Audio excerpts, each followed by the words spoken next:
Ngayon ay ginugunitan natin si San Juan Bosco. Siya ay pinanganak sa Italia noong 1815 at pumanaw din sa Turin, Italia noong 1888. Lumaki siyang mahirap at maagang naulila sa ama.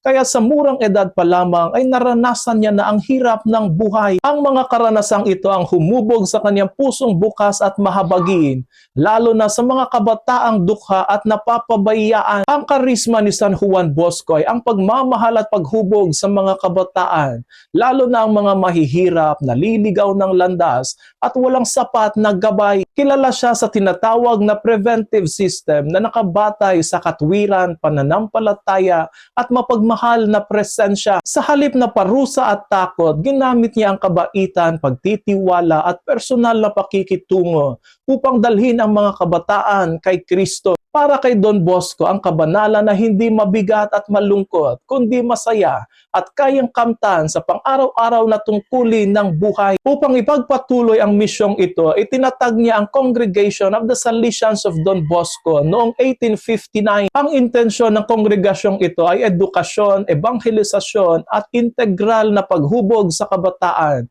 lalo na ang mga nasa panganib at nasa laylayan ng lipunan. Katuwang na mga Salesians ang Daughters of Mary, Help of Christians, na itinatag niya kasama si Santa Maria Domenica Mazzarello upang paglingkuran ang mga batang babae at mga kababaihan. Malaki ang kontribusyon ni San Juan Bosco sa simbahan, lalo na sa larangan ng edukasyon at pastoral na pangangalaga sa mga kabataan. Itinuturing siyang ama at guro ng kabataan at ang kanyang paraan ng paghubog ay patuloy na ginagamit sa mga paaralan, oratorio at pastoral program sa iba't ibang panig ng mundo. Sa pamamagitan ng kanyang buhay at gawa ay pinapakita ni San Juan Bosco na ang simbahan ay ina at guro na nag-aaruga at nagtuturo at umaakay sa mga kabataan patungo sa isang buhay na may pananampalataya, pag-asa at pagmamahal. Sa pamamagitan ng kanyang buhay at gawa, pinatunayan niya na ang mga kabataan ay hindi problema,